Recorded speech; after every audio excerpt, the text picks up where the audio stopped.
If you happen to be looking for a jam-packed at sulit na smartphone this 2021, watch this video.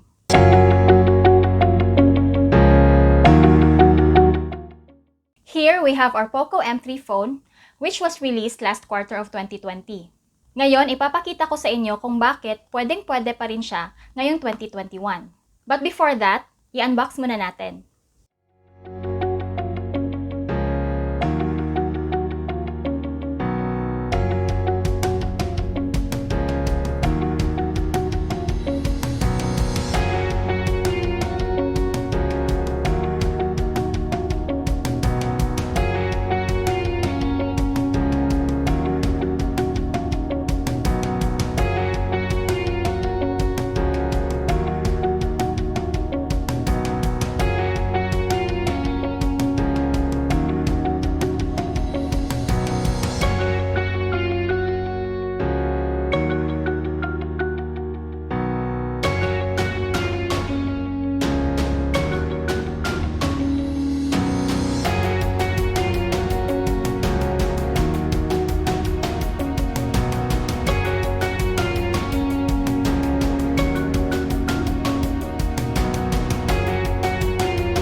So, bakit pa nga ba tayo bibili ng POCO M3 this 2021?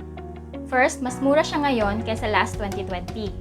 The original price for this phone with a 4GB RAM and 64GB of internal memory was 6,990 pesos sa Lazada. The current price for this is 5,990 pesos. So, makakasave ka ng 1,000 pesos kung bibili ka ng POCO M3 ngayon. Next is the sturdy and practical design. POCO M3 has a plastic body and a POCO logo beside the camera. The back is matte, rough texture, and feels leather-like. The front design boasts a 6.53-inch IPS LCD screen with 1080p or Full HD Plus display, protected by Gorilla Glass 3 with a dot-drop notch sa taas housing the selfie camera. For this price point, hindi mo aasahang naka 1080p ni siya. It's apparent na crisp and clear yung display niya. Tama lang ang brightness niya, although around 400 nits lang. So, kung gagamitin niyo siya sa labas, hindi niyo masyadong makikita yung display niya. Pero, for a person like me na laging indoors, it doesn't really matter. I like the soft screen display, yung walang glare sa mata. Lalo na kung matagal niyo siyang gagamitin at kapag maglalaro kayo. Third, it packs the Snapdragon 662 processor combined with a 4GB RAM and with the MIUI 12 based on Android 10. You can use this phone for multitasking and gaming. We tried Mobile Legends, Call of Duty, and Genshin Impact on this phone. And hindi kami na-disappoint.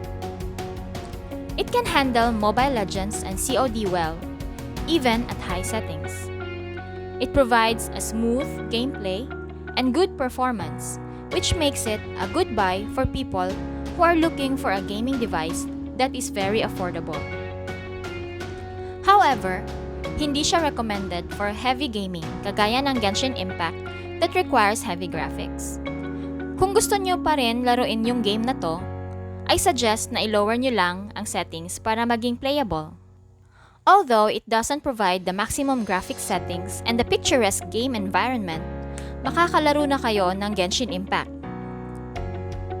Just expect some frame drops, pero hindi naman ganon ka-noticeable. This phone really does an amazing job compared to other phones at this price point.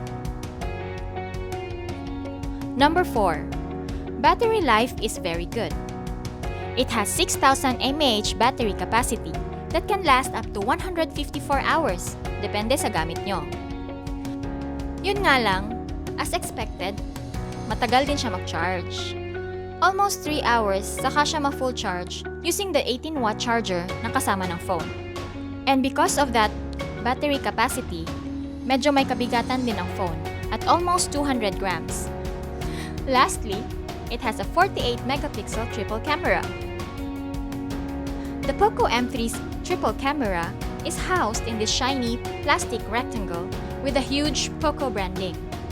We have a 48-megapixel main shooter, 2-megapixel macro, at 2-megapixel depth sensor. As you can see sa sample photos na kuha namin, it has a decent quality. Lutang yung colors, good contrast, and detailed naman. In fairness naman sa POCO M3, we have no problems taking good photos in good lighting. Sadly, wala siyang ultra-wide, which could have made some shots better.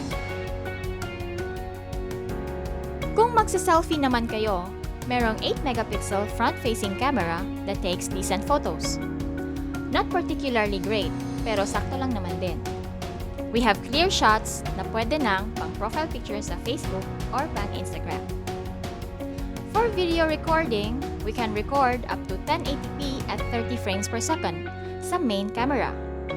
I recommend to use a tripod, gimbal, or any support for the camera kasi wala siyang auto-stabilization. So, if you plan on vlogging with this phone, it's not advisable unless meron kayong equipment to stabilize.